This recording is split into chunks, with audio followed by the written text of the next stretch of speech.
Welcome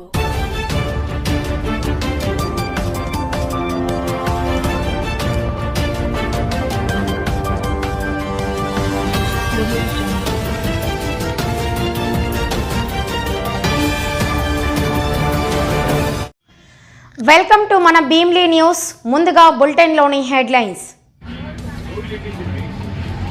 Hindu ధర్మం సనాతన ధర్మం, మానవ సేవే మాధవ సేవ నారా లోకేష్. వైసీపీ ప్రభుత్వం రైతు పక్షపాత ప్రభుత్వం, మాజీ మంత్రి అంబటి. కాపులుప్పాడ అస్థిపంజరం కేసు కొలిక్కి రావడం లేదు. విశాఖలోని పెందుర్తి వద్ద గల ప్రైవేట్ నర్సింగ్ హాస్పిటల్లో విద్యార్థులకు ఫుడ్ పాయిజన్. విశాఖ సిటీ ఆధ్వర్యంలో బుధవారం వెహికల్స్ రిటర్న్ మేళాను నిర్వహించిన సిపి. వైసీపీ మాజీ ఎమ్మెల్యేల అందాలు జగన్ ఎప్పుడు చూశాడంటూ టీడీపీ ఎమ్మెల్యే సోమిరెడ్డి చంద్రమోహన్ రెడ్డి సందేహం వ్యక్తం. జగన్కి సరైన మందులివ్వండి, భారతికి మంత్రి సంధ్యారాణి సలహా. మాజీ ముఖ్యమంత్రి జగన్మోహన్ రెడ్డి భద్రత విషయంలో కూటమి ప్రభుత్వం నిర్లక్ష్యంగా వ్యవహరిస్తుంది.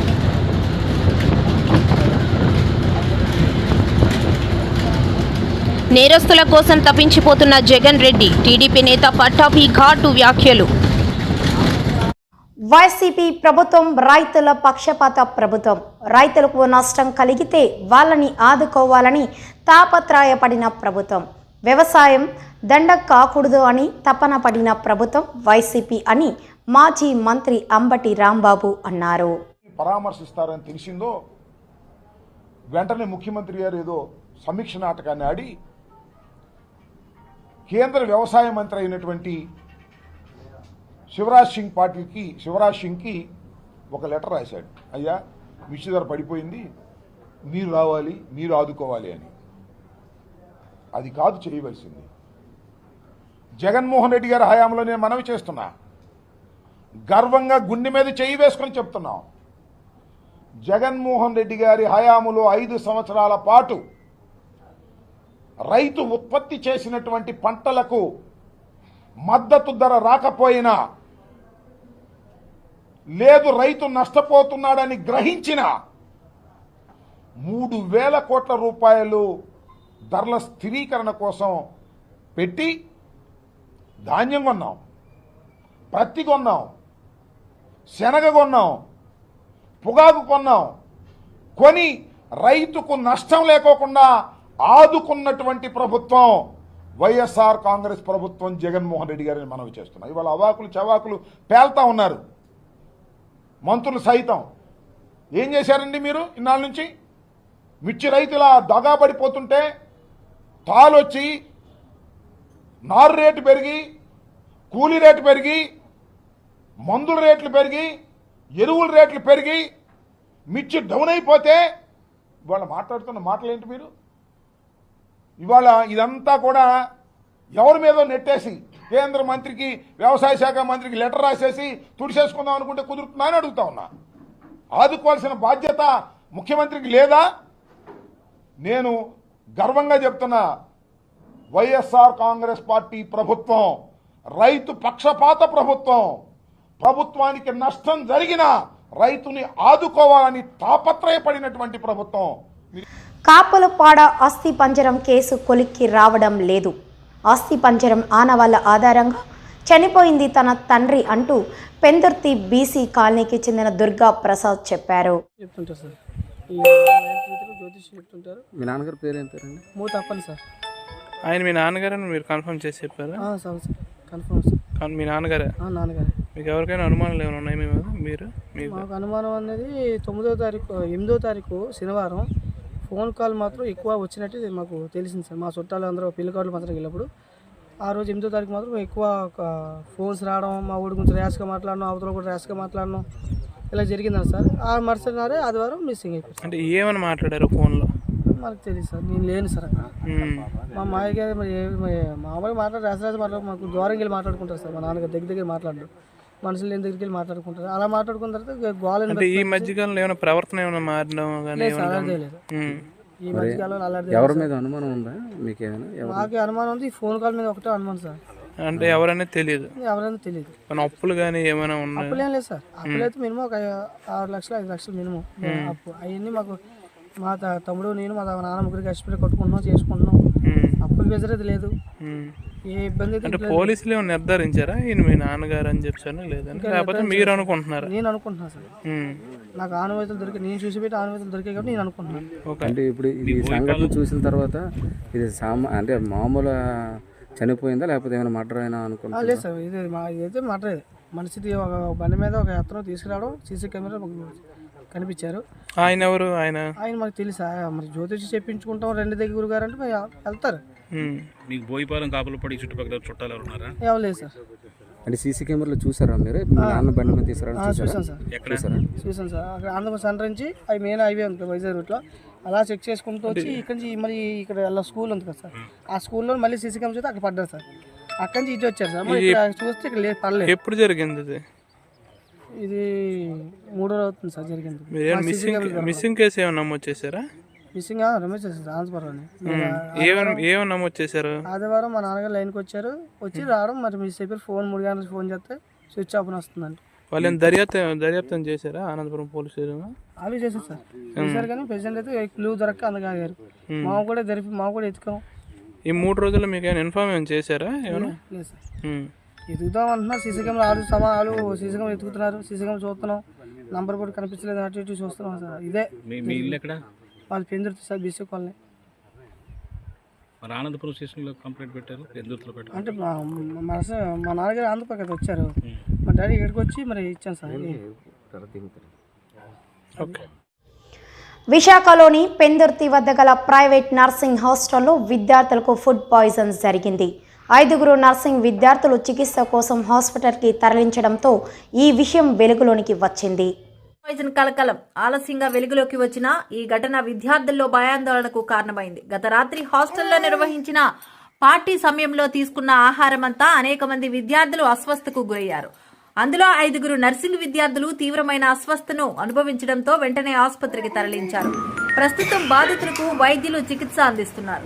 స్థానిక అధికారులు ఘటనపై దర్యాప్తు చేపట్టి హాస్టల్లో సరఫరా చేసే ఆహార నాణ్యతపై విచారణ ప్రారంభించారు. మరిన్ని వివరాలకు మా అప్డేట్స్ ను అనుసరించండి. మార్నింగ్ ఇందిరా నర్సింగ్ స్టూడెంట్స్ వచ్చారు, ఒక 10 మెంబర్స్ దాకా. అందులో 5 మెంబర్స్ని అడ్మిట్ చేశాం. ఇంకో 5 మెంబర్స్నేమో ఓపీ బేసిస్తూ వాళ్ళు స్టేబుల్గానే ఉన్నారని చెప్పి పంపించాము. ఆ 5 మెంబర్స్లో కూడా 4 స్టేబుల్గానే ఉన్నారు. ఒకరి కండిషన్ మాత్రం మధ్యాహ్నం వచ్చినప్పుడు బీపీ 80/60 ఉంటే ఆల్రెడీ ట్రీట్మెంట్ అన్నీ ఇచ్చాము. కొంచెం బాగానే రికవరీ అయింది. మళ్ళీ ఇప్పుడు 1/2 అవర్ నుంచి మళ్ళీ అమ్మాయిది బీపీ అన్ని కొంచెం డౌన్ అవ్వడం వల్ల కేజీహెచ్కి రిఫర్ చేస్తున్నాం. వాళ్ళు ఇచ్చిన ఇన్ఫర్మేషన్ ఏంటంటే నిన్న ఏదో ఫేర్వెల్ ఫంక్షన్ జరిగిందంట. సో ఆ ఫుడ్ కంటామినేషన్ వల్ల ఇది జరిగినట్టు తెలుస్తుంది. హైయర్ అఫీషియల్స్కి, రీసెర్చ్ సార్కి, డిఎంహెచ్ఆర్ సార్కి అందరికీ కూడా ఇన్ఫర్మేషన్ ఇచ్చాము. సార్ ఇద్దరు కూడా వచ్చి చూసి డిఎంహెచ్ఆర్ సార్ కూడా వచ్చి వాళ్ళ ఎపిడమిక్ టీం కూడా వాళ్ళ మెడికల్ ఆఫీసర్ కూడా వచ్చి అక్కడ హాస్పిటల్ కూడా విజిట్ చేసి ఆ సరౌండింగ్స్ అన్నీ కూడా బాగాలేదని చెప్పారనమాట. ఆ శాంపుల్స్ కూడా వీళ్ళు స్టూల్ ఎగ్జామినేషన్ అవన్నీ కూడా కేజీహెచ్కి పంపించమని చెప్పారు. సో ట్రీట్మెంట్ నడుస్తుంది. మిగతా వాళ్ళందరూ స్టేబుల్గానే ఉన్నారు. వాటర్ వల్ల సమస్య వచ్చిందంటారా లేకపోతే ఫుడ్ వల్ల? అంటే హాస్టల్ వార్డెన్ చెప్పడం అయితే ఒక 3 days బ్యాక్ నుంచి మున్సిపల్ వాటర్ కూడా కలుస్తుంది, అది కొంచెం కంటామినేట్ అయ్యిందని కూడా చెప్పారు. దానివల్ల కూడా అవ్వచ్చు. నిన్న దాంతోపాటు ఈ ఫుడ్ కంటామినేషన్ కూడా అయి ఉండొచ్చు. అంటే బర్డ్ ఫ్లూ ఉందన్నారు కదా, చికెన్ తినడం వల్ల అది కదా రావచ్చు. అది కూడా చెప్పలేమండి. అది బర్డ్ ఫ్లూ ఉంది కాబట్టి అప్పుడంతా నడుస్తుంది కాబట్టి దానివల్ల కూడా అవ్వచ్చు. విశాఖ సిటీ ఆధ్వర్యంలో బుధవారం వెహికల్స్ రిటర్న్ మేళాను నిర్వహించారు. వివిధ పోలీస్ స్టేషన్లలో కేసుల్లో ఉన్న వాహనాలను గుర్తించి వెహికల్స్ రిటర్న్ మేళాను నిర్వహించారు. తొలి దశగా 152 వాహనాలు యజమానులను గుర్తించి వారికి సిపి చేతుల మీదుగా వాహనాలు అప్పగించారు. మేము పెట్టబోతున్నాం. మన అందరికీ తెలుసు, ప్రతి పోలీస్ స్టేషన్లో చాలా వెహికల్స్ అబండన్గా ఉంటాయి. మన ఊళ్ళో వీధిలో చాలా వెహికల్స్ అబండన్గా ఉంటాయి. పిఎం పాలెంలో మనం ఒక డంపింగ్ యార్డ్ పెట్టాము, అక్కడ కూడా వెహికల్స్ అబండన్గా ఉంటాయి. సంవత్సరం తరబడి అలా పెడితే వెహికల్స్ పాడైపోతాయి, పనికిరావు ఆ వెహికల్స్. తర్వాత ఆ స్టేషన్ ప్రిమైసెస్లో అటు అలా వెహికల్ పెడితే మొత్తం పరిశుభ్రత పోతుంది. చాలా సంవత్సరం నుండి ఈ ప్రాబ్లం మనం ఫేస్ చేస్తున్నాం. సో మొట్టమొదటిసారిగా ఒక ఎక్సర్సైజ్ చేసాము. ఫస్ట్ మనం ఎన్ని వెహికల్స్ ఉన్నాయి అటువంటి వెహికల్స్ గుర్తిస్తే టోటల్ 869 అబండన్ వెహికల్స్ మనకు దొరికాయి. అందులో కేస్ ప్రాపర్టీ 114 ఉంటే మిగిలిన వెహికల్స్ చూస్తే 272 వెహికల్ ఓనర్స్ ట్రేస్ చేయడం జరిగింది. అందులో కొన్ని కేసులో ఇంకా పిటిషన్స్ ఫైల్ చేయాలి ఆప్షన్ కోసం 38, 2 కేసులో ఆర్డర్ కోర్టు నుండి రాలేదు. 401 కేసులో పిటిషన్ ఫైల్ చేసి తర్వాత ఆర్డర్ సాధించాము ఇన్ 399 కేసెస్. సో ఈరోజు 152 వెహికల్స్ మేము వెహికల్ రిఫండ్ మేళా ద్వారా ఓనర్స్కి హ్యాండ్ ఓవర్ చేస్తున్నాం. దీనికి పకడ్బందీగా ప్రణాళిక ప్రకారం మేము ప్రొసీడ్యూర్ ఫాలో చేసి ఇవ్వడం జరుగుతుంది. ఇది ఫస్ట్ మొదటి విడత. రెండో విడత కూడా ఉంటుంది. అందులో మిగిలిన వెహికల్స్ కూడా ఓనర్స్ని ఐడెంటిఫై చేసి రిటర్న్ చేస్తాం.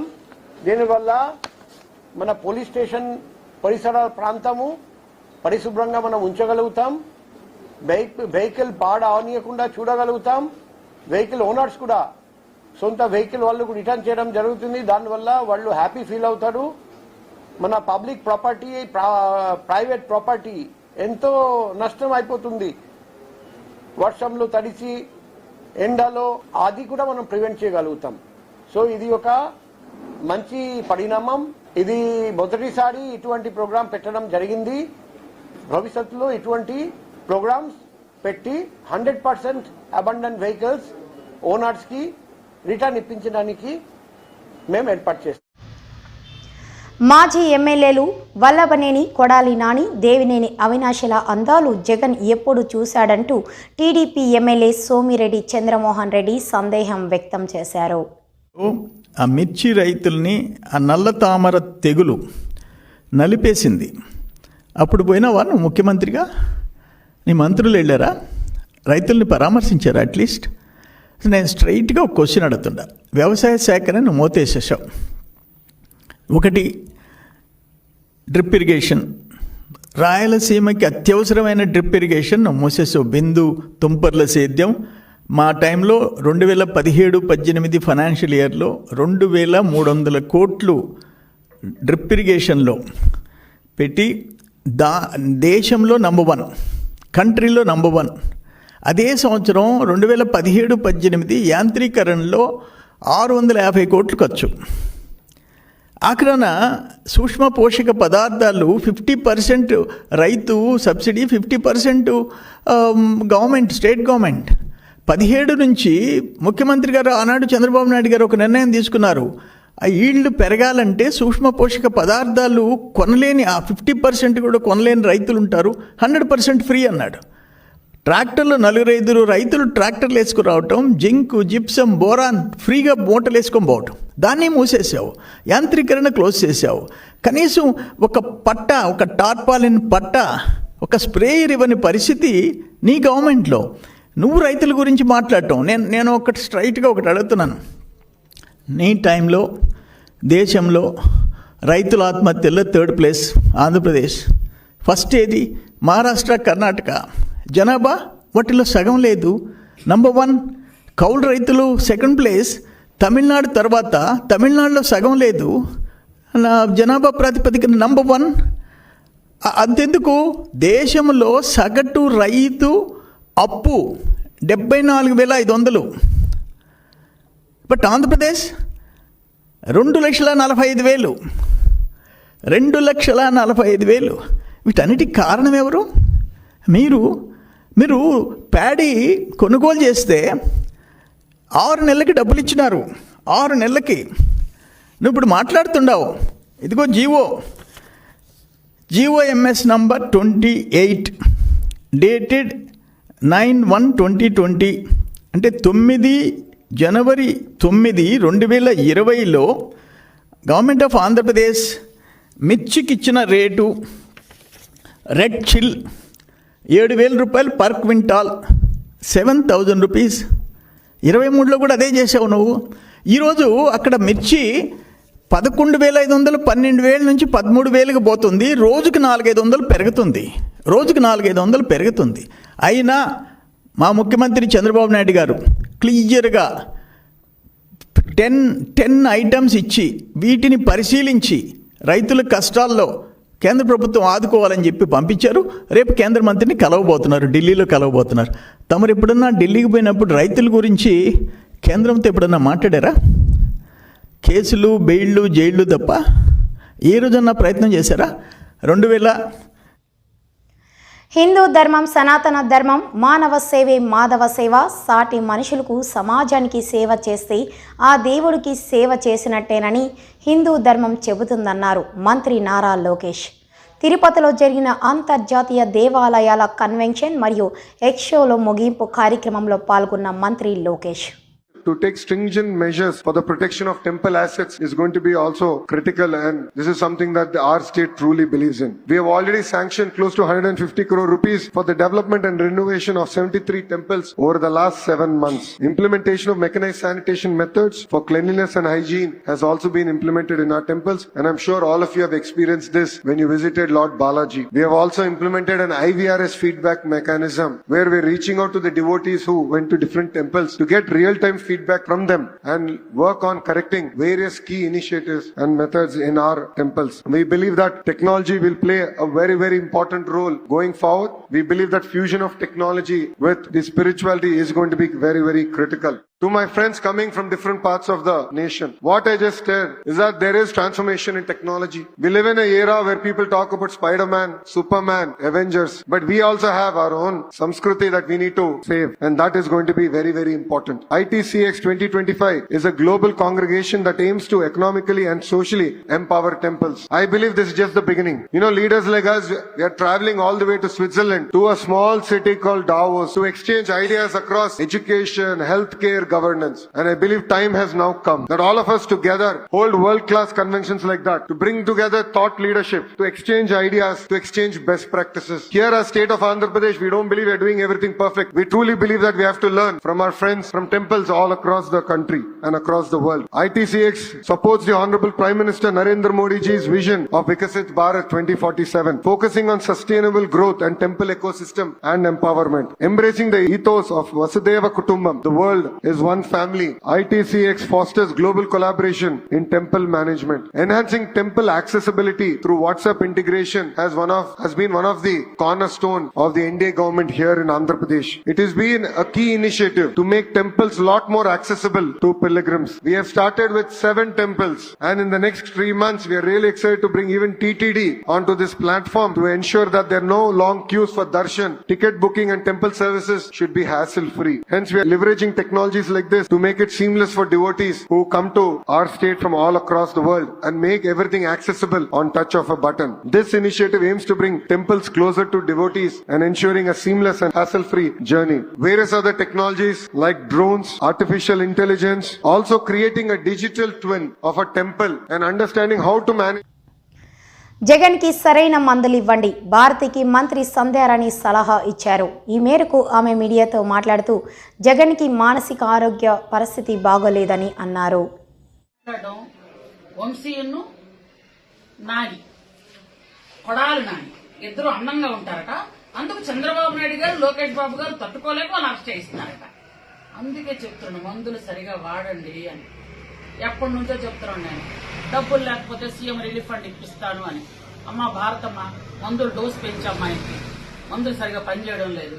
అందంగా ఉంటే అరెస్ట్ చేయడం ఏంటమ్మా, నాకు అర్థం అవడం లేదు. కొడాలి నాని గారు, వంశీ గారు అందంగా ఉన్నారని అరెస్ట్ చేయిస్తున్నారా? అందుకే మందులు సరిగా పనిచేయడం లేదు. ఎందుకంటే మతి స్థిమితం లేని వాళ్ళు వచ్చి మాట్లాడితే ఇలాగే ఉంటుంది.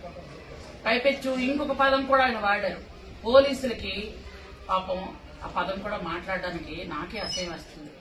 బట్టలు కూడా తీసి కొడతాను, ఏంటి మాటలు అంటే?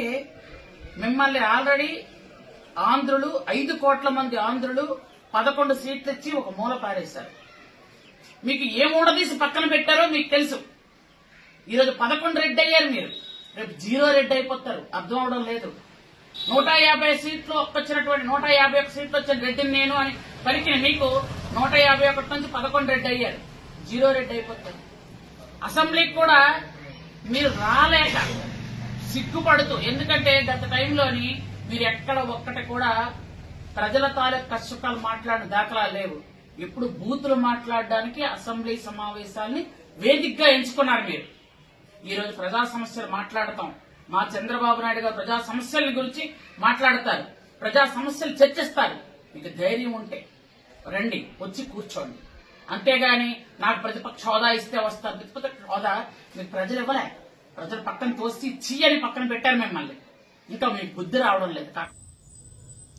మాజీ ముఖ్యమంత్రి జగన్మోహన్ రెడ్డి భద్రతా విషయంలో కూటమి ప్రభుత్వం నిర్లక్ష్యంగా వ్యవహరిస్తుందని మాజీ మంత్రి బొత్స సత్యనారాయణ అన్నారు. ఈ విషయంపై ఈరోజు గవర్నర్కు ఫిర్యాదు చేయడానికి వెళ్లిన వైసీపీ నాయకులు అనంతరం మీడియాతో మాట్లాడారు. వ్యక్తిగతంగా ఇచ్చింది కాదు, మాజీ ముఖ్యమంత్రిగా ఆయనకి అది వర్చువల్గా ఆయనకి ఆటోమేటిక్గా అది వస్తుంది. జెడ్+2ది మాజీ ముఖ్యమంత్రి గారికి ఆటోమేటిక్గా వస్తుంది. దాన్ని కూడా నిన్న రోజు విత్డ్రా చేయమంటే అసలు అర్థం అవ్వట్లేదు మాకు. ఎప్పుడు కూడా చూడలేదు ఈ వ్యవస్థలో. ఇంతకుముందు కూడా మేము మాజీ ముఖ్యమంత్రిగా, ఇప్పుడున్న ముఖ్యమంత్రి గారు మాజీ ముఖ్యమంత్రి కదా, ఆయనకున్న 5 సంవత్సరాలు ఎక్కడైనా ఇలాంటి సందర్భం ఎక్కడైనా వచ్చిందా? ఎప్పుడైనా చేశామా? ఎప్పుడైనా జరిగిందా? ఏంటిది? పూర్తిగా కూడా ప్రభుత్వం ఏకపక్షంగా ఈ కార్యక్రమం చేస్తూ వారిని ఇబ్బంది పెట్టాలని, మరి భగవంతుడి గారి వెనకాతున్న లోపా గారిగా వాళ్ళ తాలూకా దురుద్దేశాలు ఏంటనేది చేస్తూ దాన్ని ముందుగా మేము ఫోర్కాస్ట్ చేసి రాబోయే కాలం లాంటి అవాంఛ ఏ విధమైన సంఘటనలు జరగకుండా పెట్టు ఆయన భద్రత మీద మేము ఆందోళన వ్యక్తపరుస్తున్నాం.